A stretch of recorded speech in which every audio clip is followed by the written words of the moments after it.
A Room with a View. By E.M. Forster. Part 1. Chapter 1. The Bertolini. The Signora had no business to do it, said Miss Bartlett, no business at all. She promised us south rooms with a view close together, instead of which here are north rooms, looking into a courtyard, and a long way apart. Oh, Lucy. And a cockney, besides, said Lucy, who had been further saddened by the Signora's unexpected accent. It might be London. She looked at the 2 rows of English people who were sitting at the table, at the row of white bottles of water and red bottles of wine that ran between the English people, at the portraits of the late Queen and the late Poet Laureate that hung behind the English people, heavily framed, at the notice of the English Church, Reverend Cuthbert Eager, M.A., Oxon. That was the only other decoration of the wall. Charlotte, don't you feel, too, that we might be in London? I can hardly believe that all kinds of other things are just outside. I suppose it is one's being so tired. This meat has surely been used for soup, said Miss Bartlett, laying down her fork. I want so to see the Arno. The rooms the Signora promised us in her letter would have looked over the Arno. The Signora had no business to do it at all. Oh, it is a shame. Any nook does for me, Miss Bartlett continued, but it does seem hard that you shouldn't have a view. Lucy felt that she had been selfish. Charlotte, you mustn't spoil me, of course. You must look over the Arno, too. I meant that. The first vacant room in the front, you must have it, said Miss Bartlett. Part of Hugh's travelling expenses were paid by Lucy's mother, appeased my veracity, to which she made many a tactful allusion. No, you must have it. I insist on it. Your mother would never forgive me, Lucy. She would never forgive me. The ladies' voices grew animated, and if the sad truth be owned, a little peevish. They were tired, and under the guise of unselfishness they wrangled. Some of their neighbours interchanged glances, and one of them, one of the ill-bred people whom one does meet abroad, leant forward over the table and actually intruded into their argument. He said, I have a view. Miss Bartlett was startled. Generally at a pension people looked them over for a day or two before speaking, and often did not find out that they would do till they had gone. She knew that the intruder was ill-bred, even before she glanced at him. He was an old man, of heavy build, with a fair, shaven face and large eyes. There was something childish in those eyes, though it was not the childishness of senility. What exactly it was Miss Bartlett did not stop to consider, for her glance passed on to his clothes. These did not attract her. He was probably trying to become acquainted with them before they got into the swim, so she assumed a dazed expression when he spoke to her, and then said, A view. Oh, a view. How delightful a view is. This is my son, said the old man. His name's George. He has a view too. Ah, said Miss Bartlett, repressing Lucy, who was about to speak. What I mean, he continued, is that you can have our rooms and we'll have yours. We'll change. A special. And Wednesday, the Santi spikes wendiert. The better class of tourist was shocked at this and sympathised with the newcomers. Miss Bartlett, in reply, opened her mouth as little as possible and said, Thank you very much indeed, that is out of the question. Why? Said the old man, with both fists on the table. Because it is quite out of the question, thank you. You see, we don't like to take, began Lucy. Her cousin again repressed her. But why? Persisted. Women like looking at a view, men don't. And he thumped with his fists like a naughty child, and turned to his son, saying, George, persuade them. It's so obvious they should have the rooms, said the son. There's nothing else to say. He did not look at the ladies as he spoke, but his voice was perplexed and sorrowful. Lucy, too, was perplexed, but she saw that they were in for what is known as quite a scene, and she had an odd feeling that whenever these ill-bred tourists spoke, the contest widened and deepened till it dealt, not with rooms and views, but with something quite different, whose existence she had not realised before. Now the old man attacked Miss Bartlett almost violently. Why should she not change? What possible objection had she? They would clear out in half an hour. Miss Bartlett, though skilled in the delicacies of conversation, was powerless in the presence of brutality. It was impossible to snub any one so gross. Her face reddened with displeasure. She looked around as much as to say, Are you all like this? And 2 little old ladies, who were sitting further up the table, with shawls hanging over the backs of the chairs, looked back, clearly indicating we are not, we are genteel.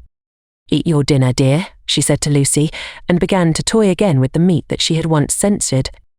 Lucy mumbled that those seemed very odd people opposite. "Eat your dinner, dear. This pension is a failure. Tomorrow we will make a change." Hardly had she announced this fell decision when she reversed it. The curtains at the end of the room parted, and revealed a clergyman, stout but attractive, who hurried forward to take his place at the table, cheerfully apologising for his lateness. Lucy, who had not yet acquired decency, at once rose to her feet, exclaiming, Oh, why, it's Mr. Beebe. Oh, how perfectly lovely. Oh, Charlotte, we must stop now, however bad the rooms are. Miss Bartlett said, with more restraint. "How do you do, Mr. Beebe?" "I expect that you have forgotten us, Miss Bartlett and Miss Honeychurch, who were at Tunbridge Wells when you helped the vicar of St. Peter's that very cold Easter." The clergyman, who had the air of one on a holiday, did not remember the ladies quite as clearly as they remembered him, but he came forward pleasantly enough and accepted the chair into which he was beckoned by Lucy. "I am so glad to see you," said the girl, who was in a state of spiritual starvation, and would have been glad to see the waiter if her cousin had permitted it. Just fancy how small the world is. Summer Street, too, makes it so specially funny. "Miss Honeychurch lives in the parish of Summer Street," said Miss Bartlett, filling up the gap, "and she happened to tell me in the course of conversation that you have just accepted the living." "Yes, I heard from Mother so last week. She didn't know that I knew you at Tunbridge Wells, but I wrote back at once, and I said, Mr. Beebe is—" "Quite right," said the clergyman. "I move into the rectory at Summer Street next June. I am lucky to be appointed to such a charming neighbourhood." "Oh, how glad I am. The name of our house is Windy Corner." Mr. Beebe bowed. "There is Mother and me generally, and my brother, though it's not often we get him to church. Church is rather far off, I mean." "Lucy, dearest, let Mr. Beebe eat his dinner." "I am eating it, thank you, and enjoying it." He preferred to talk to Lucy, whose playing he remembered, rather than to Miss Bartlett, who probably remembered his sermons. He asked the girl whether she knew Florence well, and was informed at some length that she had never been there before. It is delightful to advise a newcomer, and he was first in the field. Don't neglect the country round, his advice concluded. The first fine afternoon drive up to Faisal, and round by Settignano, or something of that sort. "No!" cried a voice from the top of the table. "Mr. Beebe, you are wrong. The first fine afternoon your ladies must go to Prato." "That lady looks so clever," whispered Miss Bartlett to her cousin. "We are in luck." And indeed a perfect torrent of information burst on them. People told them what to see, when to see it, how to stop the electric trams, how to get rid of the beggars, how much to give for a vellum blotter, how much the place would grow upon them. The pension Bertolini had decided, almost enthusiastically, that they would do, whichever way they looked. Kind ladies smiled and shouted at them, and above all rose the voice of the clever lady, crying Prato. They must go to Prato. That place is too sweetly squalid for words. I love it. I revel in shaking off the trammels of respectability, as you know. The young man named George glanced at the clever lady, and then returned moodily to his plate. Obviously he and his father did not do. Lucy, in the midst of her success, found time to wish they did. It gave her no extra pleasure that anyone should be left in the cold, and when she rose to go, she turned back and gave the two outsiders a nervous little bow. The father did not see it. The son acknowledged it, not by another bow, but by raising his eyebrows and smiling. He seemed to be smiling across something.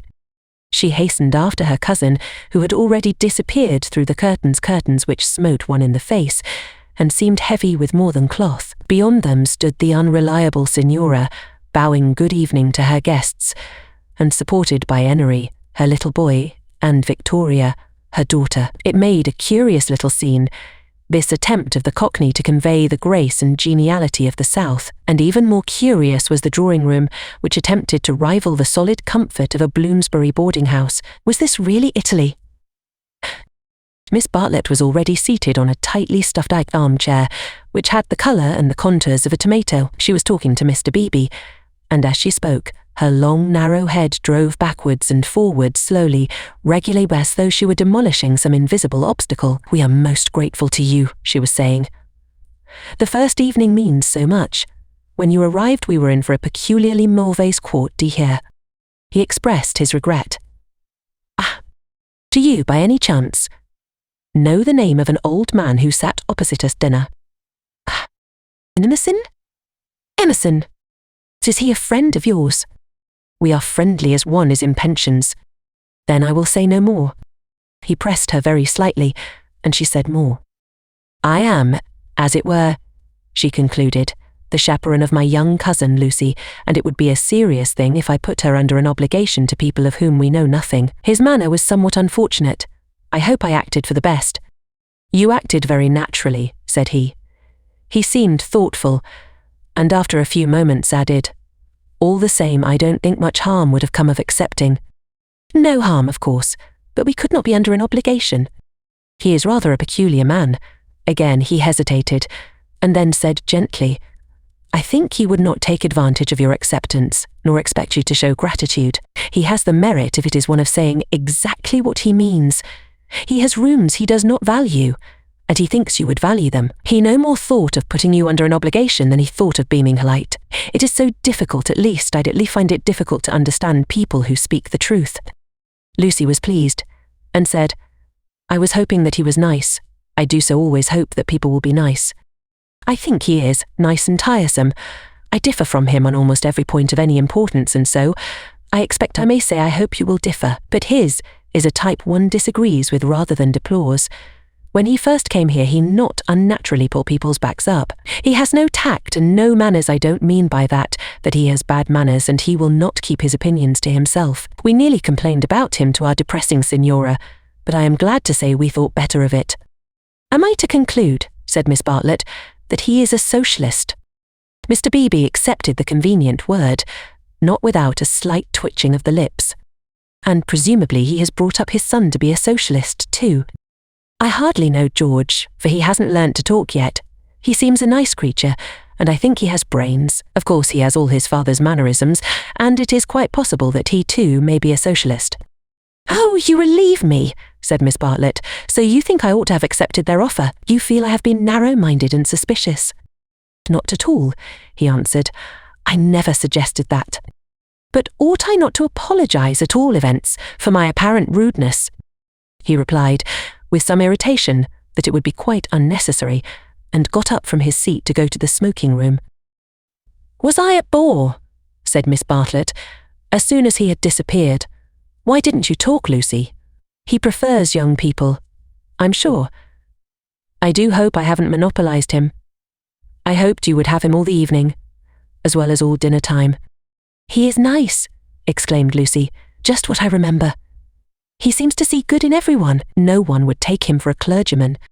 My dear Lucia, well, you know what I mean. And you know how clergymen generally laugh. Mr. Beebe laughs just like an ordinary man. Funny girl. How you do remind me of your mother. I wonder if she will approve of Mr. Beebe. I'm sure she will, and so will Freddie. I think everyone at Windy Corner will approve. It is the fashionable world. I am used to Tunbridge Wells, where we are all hopelessly behind the times. Yes, said Lucy despondently. There was a haze of disapproval in the air, but whether the disapproval was of herself or of Mr. Beebe, or of the fashionable world at Windy Corner, or of the narrow world at Tunbridge Wells, she could not determine. She tried to locate it, but as usual she blundered. Miss Bartlett sedulously denied disapproving of anyone, and added, I am afraid you are finding me a very depressing companion. And the girl again thought, I must have been selfish or unkind. I must be more careful. It is so dreadful for Charlotte being poor. Fortunately, one of the little old ladies, who for some time had been smiling very benignly, now approached and asked if she might be allowed to sit where Mr. Beebe had sat. Permission granted, she began to chatter gently about Italy, the plunge it had been to come there, the gratifying success of the plunge, the improvement in her sister's health, the necessity of closing the bedroom windows at night, and of thoroughly emptying the water bottles in the morning. She handled her subjects agreeably, and they were, perhaps, more worthy of attention than the high discourse upon gules and gibelines which was proceeding tempestuously at the other end of the room. It was a real catastrophe, not a mere episode, that evening of hers at Venice, when she had found in her bedroom something that is one worse than a flea, though one better than something else. But here you are as safe as in England. Signora Bertolini is so English. Yet our rooms smell, said poor Lucy. We dread going to bed. Ah, then you look into the court, she sighed. If only Mr. Emerson was more tactful. We were so sorry for you at dinner. I think he was meaning to be kind. Undoubtedly he was, said Miss Bartlett. Mr. Beebe has just been scolding me for my suspicious nature. Of course I was holding back on my cousin's account. Oh. Of course, said the little old lady, and they murmured that one could not be too careful with a young girl. Lucy tried to look demure, but could not help feeling a great fool. No one was careful with her at home, or, at all events, she had not noticed it. About old Mr. Emerson I hardly know. No, he is not tactful. Yet have you ever noticed that there are people who do things which are most indelicate, and yet at the same time beautiful? Beautiful, said Miss Bartlett, puzzled at the word. Are not beauty and delicacy the same? So one would have thought, said the other helplessly, but things are so difficult, I sometimes think. She proceeded no further into things, for Mr. Beebe reappeared, looking extremely pleasant. Miss Bartlett, he cried, it's all right about the rooms. I'm so glad. Mr. Emerson were talking about it in the smoking room, and knowing what I did, I encouraged him to make the offer again. He has let me come and ask you. He would be so pleased. Oh, Charlotte, cried Lucy to her cousin, we must have the rooms now. The old man is just as nice and kind as he can be. Miss Bartlett was silent. I fear, said Mr. Beebe, after a pause, that I have been officious. I must apologize for my interference. Gravely displeased, he turned to go. Not till then did Miss Bartlett reply, my own wishes, dearest Lucy, are unimportant in comparison with yours. It would be hard indeed if I stopped you doing as you liked at Florence, when I am only here through your kindness. So if you wish me to turn these gentlemen out of their rooms, I will do it. Would you then, Mr. Beebe, kindly tell Mr. Emerson that I accept his kind offer, and then conduct him to me, in order that I may thank him personally? She raised her voice as she spoke. It was heard all over the drawing-room, and silenced the Gulfstabilens, the Ghibellines. The clergyman, inwardly cursing the female sex, bowed and departed with her message. Remember, Lucy, I alone am implicated in this. I do not wish the acceptance to come from you. Grant me that, at all events. Mr. Beebe was back, saying rather nervously, Mr. Emerson is engaged, but here is his son instead. The young man gazed down on the three ladies, who felt seated on the floor, so low were their chairs. My father, he said, is in his bath, so you cannot thank him personally, but any message given by you to me will be given by me to him as soon as he comes out. Miss Bartlett was unequal to the bath. All her barbed civilities came forth wrong end first. Young Mr. Emerson scored a notable triumph to the delight of Mr. Beebe and to the secret delight of Lucy. Poor young man, said Miss Bartlett, as soon as he had gone. How angry he is with his father about the rooms. It is all he can do to keep polite. In half an hour or so your rooms will be ready, said Mr. Beebe. Then, looking rather thoughtfully at the two cousins, he retired to his own rooms to write up his philosophic diary. Oh dear, breathed the little old lady, and shuddered as if all the winds of heaven had entered the apartment. Gentlemen sometimes do not realize her voice faded away, but Miss Bartlett seemed to understand, and a conversation developed, in which gentlemen who did not thoroughly realize played a principal part. Lucy, not realizing either, was reduced to literature. Taking up Baedeker's handbook to northern Italy, she committed to memory the most important dates of Florentine history, for she was determined to enjoy herself on the morrow.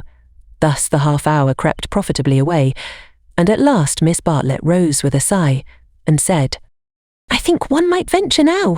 No, Lucy, do not stir. I will superintend the move. How you do everything, said Lucy. Naturally, dear. It is my affair, but I would like to help you. Oh dear. Charlotte's energy, and her unselfishness.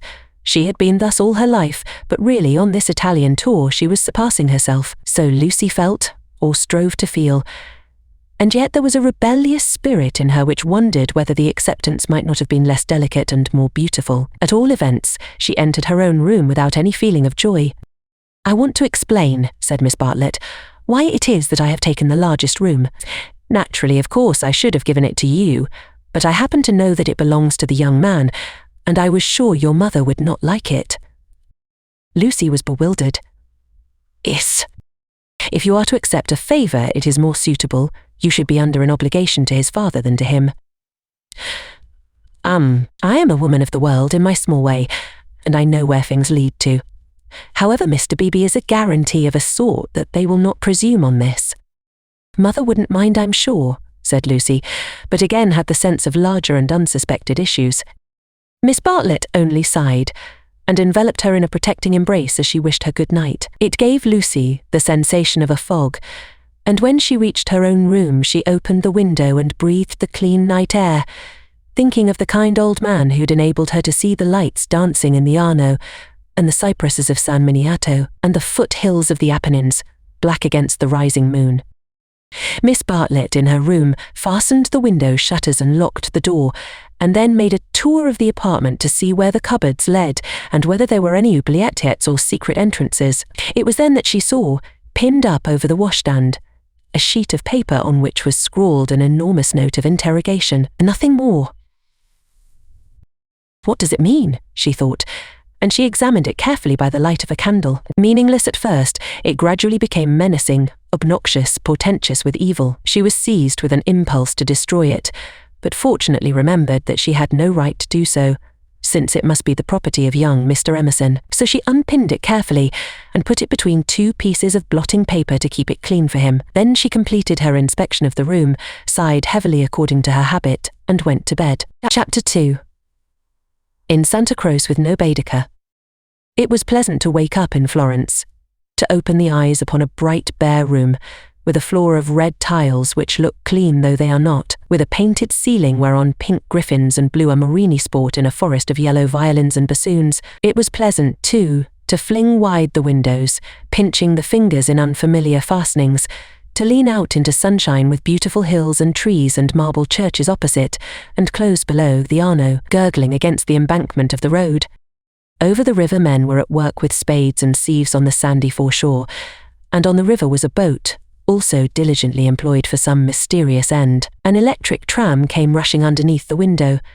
No one was inside it, except one tourist, but its platforms were overflowing with Italians, who preferred to stand. Children tried to hang on behind, and the conductor, with no malice, spat in their faces to make them let go. Then soldiers appeared good-looking, undersized men wearing each a knapsack covered with mangy fur, and a great coat which had been cut for some larger soldier. Beside them walked officers, looking foolish and fierce, and before them went little boys, turning somersaults in time with the band. The tramcar became entangled in their ranks, and moved on painfully, like a caterpillar in a swarm of ants. One of the little boys fell down, and some white bullocks came out of an archway. Indeed, if it had not been for the good advice of an old man who was selling button hooks, the road might never have got clear.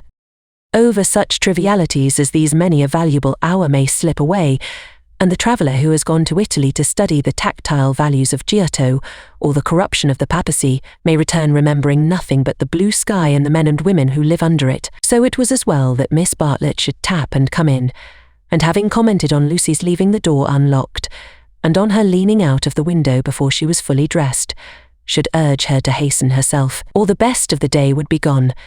By the time Lucy was ready, her cousin had done her breakfast, and was listening to the clever lady among the crumbs.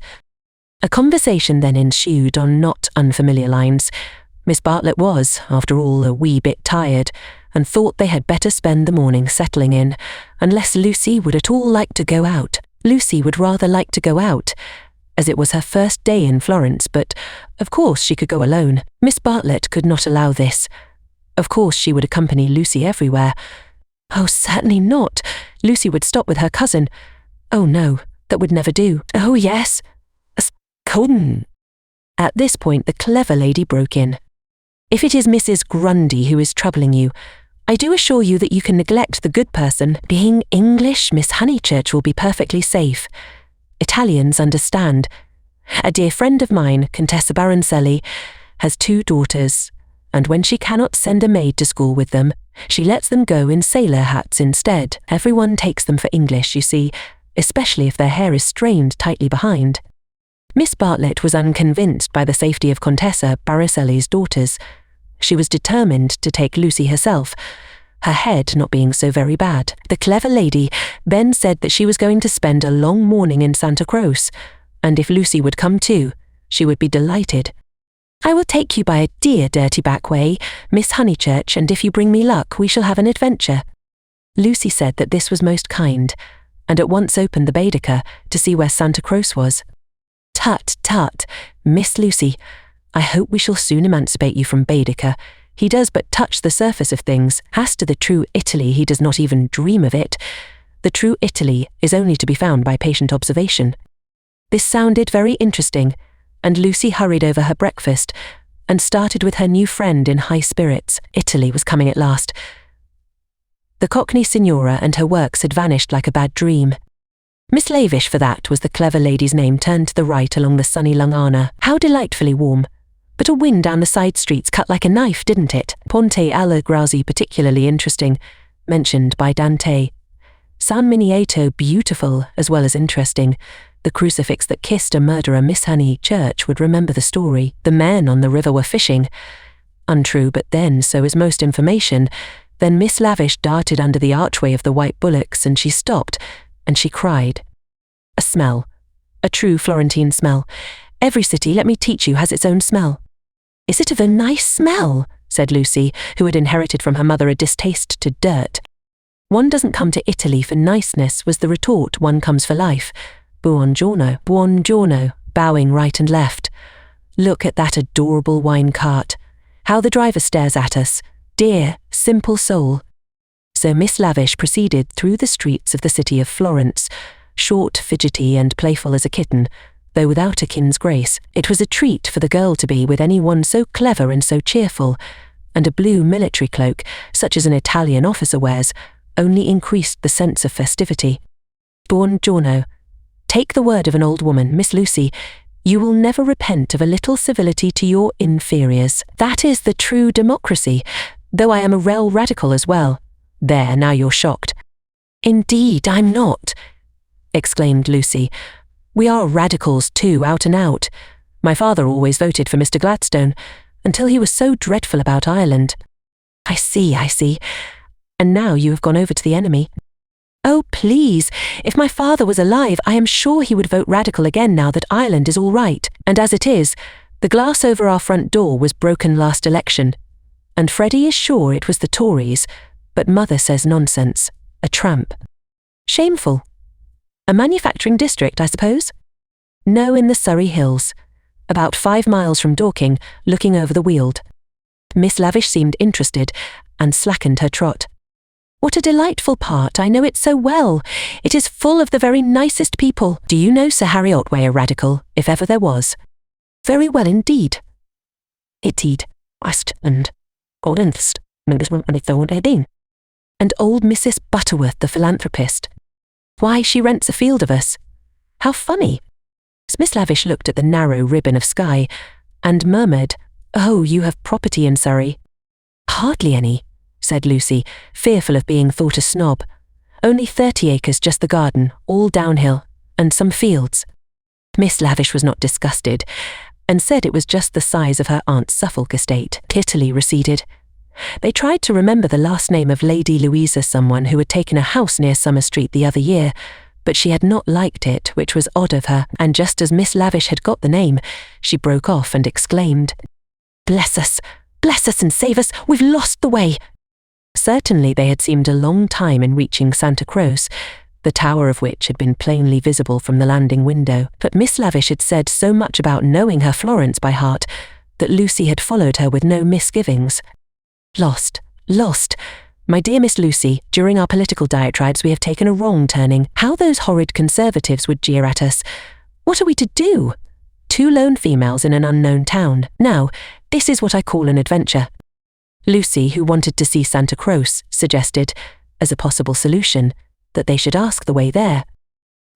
"Oh, but that is the word of a craven. And no, you are not to look at your Baedeker. Give it to me. I shan't let you carry it. We will simply drift." Accordingly, they drifted through a series of those grey-brown streets, neither commodious nor picturesque, in which the eastern quarter of the city abounds. Lucy soon lost interest in the discontent of Lady Louisa, and became discontented herself. For one ravishing moment Italy appeared. She stood in the square of the Annunciata and saw in the living terracotta those divine babies whom no cheap reproduction can ever stale. There they stood, with their shining limbs bursting from the garments of charity, and their strong white arms extended against circlets of heaven. Lucy thought she had never seen anything more beautiful, but Miss Lavish, with a shriek of dismay, dragged her forward, declaring that they were out of their path now by at least a mile. The hours approaching at which the continental breakfast begins, or rather ceases, to tell, and the ladies bought some hot chestnut paste out of a little shop, because it looked so typical. It tasted partly of the paper in which it was wrapped, partly of hair oil, partly of the great unknown, but it gave them strength to drift into another piazza, large and dusty, on the farther side of which rose a black and white facade of surpassing ugliness. Miss Lavish spoke to it dramatically. It was Santa Croce. The adventure was over. "Stop a minute. Let those two people go on, or I shall have to speak to them. I do detest conventional intercourse. Nasty. They are going into the church too. Oh, the British are abroad.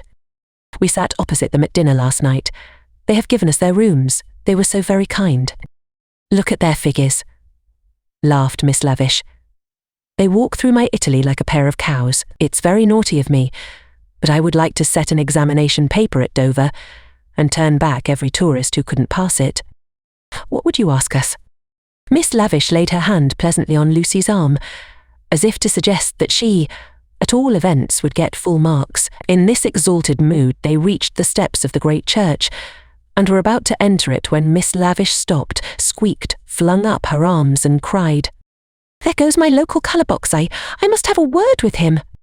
And in a moment she was away over the piazza, her military cloak flapping in the wind, nor did she slacken speed till she caught up an old man with white whiskers and nipped him playfully upon the arm. Lucy waited for nearly 10 minutes. Then she began to get tired. The beggars worried her, the dust blew in her eyes, and she remembered that a young girl ought to loiter later in public places. She descended slowly into the piazza with the intention of rejoining Miss Lavish, who was really almost too original. But at that moment Miss Lavish and her local colour box moved also, and disappeared down a side street, both gesticulating largely. Tears of indignation came to Lucy's eyes, partly because Miss Lavish had jilted her, partly because she had taken her Baedeker. How could she find her way home? How could she find her way about in Santa Croce? Her first morning was ruined, and she might never be in Florence again. A few minutes ago she had been all high spirits, talking as a woman of culture and half persuading herself that she was full of originality. Now she entered the church depressed and humiliated, not even able to remember whether it was built by the Franciscans or the Dominicans. Of course it must be a wonderful building, but how like a barn, and how very cold. Of course it contained frescoes by Giotto, in the presence of whose tile values she was capable of feeling what was proper. But who was to tell her which they were? She walked about disdainfully, unwilling to be enthusiastic over monuments of uncertain authorship or date. There was no one even to tell her which, of all the sepulchral Thebes that paved the nave and transepts, was the one that was really beautiful, the one that had been most praised by Mr. Ruskin.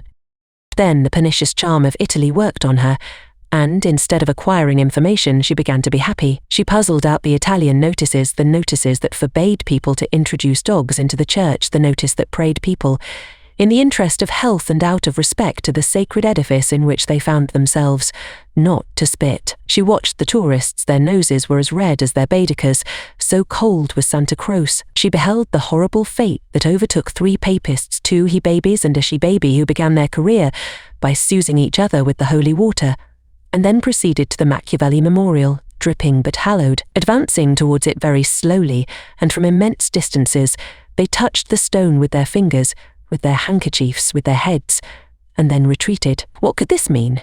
They did it again and again. Then Lucy realized that they had mistaken Machiavelli for some saint, hoping to acquire virtue. Punishment followed quickly. The smallest he-baby stumbled over one of the sepulchral slabs, so much admired by Mr. Ruskin, and entangled his feet in the features of a recumbent bishop. Protestant as she was, Lucy darted forward. She was too late. He fell heavily upon the prelate's upturned toes. "Hateful bishop," exclaimed the voice of old Mr. Emerson, who had darted forward also. "Hard in life, hard in death. Go out into the sunshine, little boy, and kiss your hand to the sun, for that is where you ought to be. Intolerable bishop. Intolerable bishop. The child screamed frantically at these words, and at these dreadful people who picked him up, dusted him, rubbed his bruises, and told him not to be superstitious. "Look at him," said Mr. Emerson to Lucy. "Here's a mess, a baby hurt, cold and frightened, but what else can you expect from a church?" The child's legs had become as melting wax. Each time that old Mr. Emerson and Lucy set it erect, it collapsed with a roar. Fortunately, an Italian lady, who ought to have been saying her prayers, came to the rescue. By some mysterious virtue which mothers alone possess, she stiffened the little boy's backbone and imparted strength to his knees. He stood. Still gibbering with agitation, he walked away. "You are a clever woman," said Mr. Emerson. "You have done more than all the relics in the world. I am not of your creed, but I do believe in those who make their fellow creatures happy. There is no scheme of the universe." He paused for a phrase. "Niente," said the Italian lady, and returned to her prayers. "I'm not sure she understands English," suggested Lucidla. In her chastened mood, she no longer despised the Emersons. She was determined to be gracious to them, beautiful rather than delicate, and, if possible, to erase Miss Bartlett civilly by some gracious reference to the pleasant rooms. "That woman understands everything," was Mr. Emerson's reply. "But what are you doing here? Are you doing the church? Are you through with the church?" "No," cried Lucy, remembering her grievance. "I came here with Miss Lavish, who was to explain everything. And just by the door, it is too bad. She simply ran away, and after waiting quite a time, I had to come in by myself." "Why shouldn't you?" said Mr. Emerson. "Yes, why shouldn't you come by yourself?" said the son, addressing the young lady for the first time. "But Miss Lavish has even taken away Baedeker." "Baedeker," said Mr. Emerson. "I'm glad it's that you minded. It's worth minding. The loss of a Baedeker, that's worth minding." Lucy was puzzled. She was again conscious of some new idea, and was not sure whither it would lead her. "If you've no Baedeker," said the son, "you'd better join us." Was this where the idea would lead? She took refuge in her dignity. "Thank you very much, but I could not think of that. I hope you do not suppose that I came to join on to you. I really came to help with the child, and to thank you for so kindly giving us your rooms last night. I hope that you have not been put to any great inconvenience." "My dear," said the old man gently, "I think that you are repeating what you have heard older people say. You are pretending to be touchy, but you are not really. Stop being so tiresome, and tell me instead what part of the church you want to see. To take you to it will be a real pleasure." Now, this was abominably impertinent, and she ought to have been furious, but it is sometimes as difficult to lose one's temper as it is difficult at other times to keep it. Lucy could not get cross. Mr. Emerson was an old man, and surely a girl might humour him. On the other hand, his son was a young man, and she felt that a girl ought to be offended with him, or at all events be offended before him. It was at him that she gazed before replying. "I am not touchy, I hope. It is the Giottos that I want to see, if you will kindly tell me which they are." The son nodded. With a look of sombre satisfaction, he led the way to the Peruzzi chapel. There was a hint of the teacher about him. She felt like a child in school who had answered a question rightly. The chapel was already filled with an earnest congregation, and out of them rose the voice of a lecturer, directing them how to worship Giotto, not by tactful valuations, but by the standards of the spirit. Remember, he was saying, the facts about this church of Santa Croce, how it was built by faith in the full fervour of medievalism, before any taint of the Renaissance had appeared. Observe how Giotto in these frescoes now, unhappily, ruined by restoration, is untroubled by the snares of anatomy and perspective. Could anything be more majestic, more pathetic, beautiful, true? How little, we feel, avails knowledge and technical cleverness against a man who truly feels. "No," exclaimed Mr. Emerson, in much too loud a voice for church. "Remember nothing of the sort. Built by faith indeed. That simply means the workmen weren't paid properly. And as for the frescoes, I see no truth in them. Look at that fat man in blue. He must weigh as much as I do, and he is shooting into the sky like an air balloon." He was referring to the fresco of the Ascension of St. John. Inside, the lecturer's voice faltered, as well it might. The audience shifted uneasily, and so did Lucy. She was sure that she ought not to be with these men, but they had cast a spell over her. They were so serious and so strange that she could not remember how to behave. Now, did this happen, or didn't it? Yes or no? George replied. It happened like this, if it happened at all. I would rather go up to heaven by myself than be pushed by cherubs, and if I got there I should like my friends to lean out of it, just as they do here. You will never go up, said his father. You and I, dear boy, will lie at peace in the earth that bore us, and our names will disappear as surely as our work survives. Some of the people can only see the empty grave, not the saint, whoever he is, going up. It did happen like that, if it happened at all. Pardon me, said a frigid voice. The chapel is somewhat small for 2 parties. We will incommode you no longer. The lecturer was a clergyman, and his audience must be also his flock, for they held prayer books as well as guidebooks in their hands. They filed out of the chapel in silence. Amongst them were the 2 little old ladies of the pension Bertolini, Miss Teresa and Miss Catherine Allen. Stop, cried Mr. Emerson. There's plenty of room for us all. Stop! The procession disappeared without a word. Soon the lecturer could be heard in the next chapel, describing the life of St. Francis. George, I do believe that clergyman is the Brixton curate. George went into the next chapel and returned, saying perhaps he is. I don't remember. Then I had better speak to him and remind him who I am. It's that Mr. Eager. Why did he go? Did we talk too loud? How vexatious. I shall go and say we are sorry. Hadn't I better? Then perhaps he will come back. He will not come back, said George. But Mr. Emerson, contrite and unhappy, hurried away to apologise to the Reverend Cuthbert Eager. Lucy, apparently absorbed in a lunette, could hear the lecture again interrupted. The anxious, aggressive voice of the old man, the curt, injured replies of his opponent, the son, who took every little contretemps as if it were a tragedy, was listening also. My father has that effect on nearly everyone, he informed her. He will try to be kind. I hope we all try, said she, smiling nervously. Because we think it improves our characters, but he is kind to people because he loves them, and they find him out, and are offended, or frightened. How silly of them, said Lucy, though in her heart she sympathised. I think that a kind action done tactfully. Tact, are you? He threw up his head in disdain. Apparently she had given the wrong answer. She watched the singular creature pace up and down the chapel. For a young man his face was rugged, and until the shadows fell upon it hard, enshadowed, it sprang into tenderness. She saw him once again at Rome, on the ceiling of the Sistine Chapel, carrying a burden of acorns. Healthy and muscular, he yet gave her the feeling of greyness, of tragedy that might only find solution in the night. The feeling soon passed. It was unlike her to have entertained anything so subtle. Born of silence and of unknown emotion, it passed when Mr. Emerson returned, and she could re-enter the world of rapid talk, which was alone familiar to her. Were you snubbed? Asked his son tranquilly. But we have spoilt the pleasure of I don't know how many people. They won't come back. Full of innate sympathy, quickness to perceive good in others, vision of the brotherhood of man, scraps of the lecture on St. Francis came floating round the partition wall. Don't let us spoil yours, he continued to Lucy. Have you looked at those saints? Yes, said Lucy. They are lovely. Do you know which is the tombstone that is praised in Ruskin?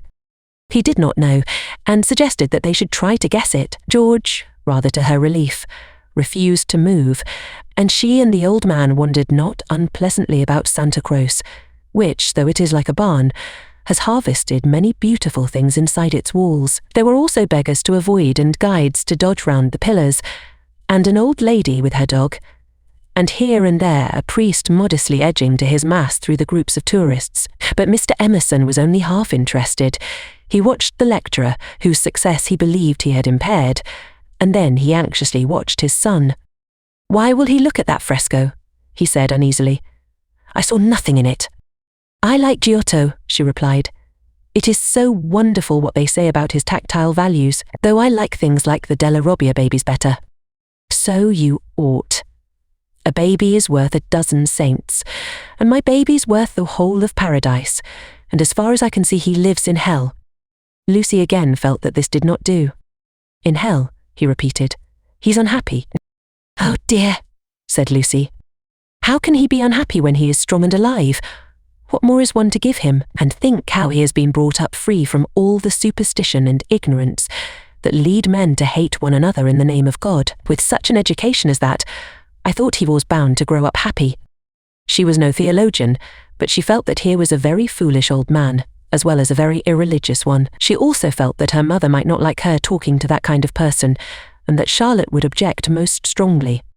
"What are we to do with him?" he asked. "He comes out for his holiday to Italy, and behaves like that, like the little child who ought to have been playing, and who hurt himself upon the tombstone. Eh? What did you say?" Lucy had made no suggestion. Suddenly he said, "Now don't be stupid over this. I don't require you to fall in love with my boy, but I do think you might try and understand him. You are nearer his age, and if you let yourself go, I am sure you are sensible. You might help me. He has known so few women. And you have the time. You stop here several weeks, I suppose, but let yourself go. You are inclined to get muddled, if I may judge from last night. Let yourself go. Pull out from the depths those thoughts that you do not understand, and spread them out in the sunlight and know the meaning of them. By understanding George, you may learn to understand yourself. It will be good for both of Bourne." To this extraordinary speech, Lucy found no answer. "I only know what it is that's wrong with him, not why it is." "And what is it?" asked Lucy fearfully, expecting some harrowing tale. "The old trouble. Things won't fit." "What things?" "The things of the universe. It is quite true. They don't." "Oh, Mr. Emerson, whatever do you mean?" In his ordinary voice, so that she scarcely realized he was quoting poetry, he said, "From far, from eve and morning, and yon 12-winded sky, the stuff of life to knit me. Blew hither, here am I. George and I both know this, but why does it distress him? We know that we come from the winds, and that we shall return to them, that all life is perhaps a knot, a tangle, a blemish in the eternal smoothness. But why should this make us unhappy? Let us rather love one another, and work and rejoice. I don't believe in this world's sorrow." Miss Honeychurch assented. "Then make my boy think like us. Make him realize that by the side of the everlasting why there is a yes, a transitory yes, if you like, but a yes." Suddenly she laughed. Surely one ought to laugh. A young man melancholy because the universe wouldn't fit, because life was a tangle or a wind, or a yes or something. "I'm very sorry," she cried. "You'll think me unfeeling, but then she became matronly. "Oh, but your son wants employment. Has he no particular hobby?" "Why, I myself have worries, but I can generally forget them at the piano, and collecting stamps did no end of good for my brother. Perhaps Italy bores him. You ought to try the Alps or the lakes." The old man's face saddened, and he touched her gently with his hand. This did not alarm her. She thought that her advice had impressed him and that he was thanking her for it. Indeed, he no longer alarmed her at all. She regarded him as a kind thing, but quite silly. Her feelings were as inflated spiritually as they had been an hour ago aesthetically, before she lost Baedeker. The dear George, now striding towards them over the tombstones, seemed both pitiable and absurd. He approached, his face in the shadow. He said, "Miss Bartlett." "Good gracious me," said Lucy, suddenly collapsing and again seeing the whole of life in a new perspective. Where? "In the nave." "I see. Those gossiping little Miss Allens must have checked herself." "Poor girl," exploded Mr. Emerson. "Poor girl." She could not let this pass, for it was just what she was feeling herself. "Poor girl. I fail to understand the point of that remark. I think myself a very fortunate girl, I assure you. I'm thoroughly happy and having a splendid time. Pray don't waste time mourning over me. There's enough sorrow in the world, isn't there, without trying to invent it. Goodbye. Thank you both so much for all your kindness. Ah, yes, there does my cousin. A delightful morning. Santa Croce is a wonderful church." She joined her cousin. This concludes the first part of 8 total of A Room with a View by E. M. Forster, produced by Best Audio Books for free.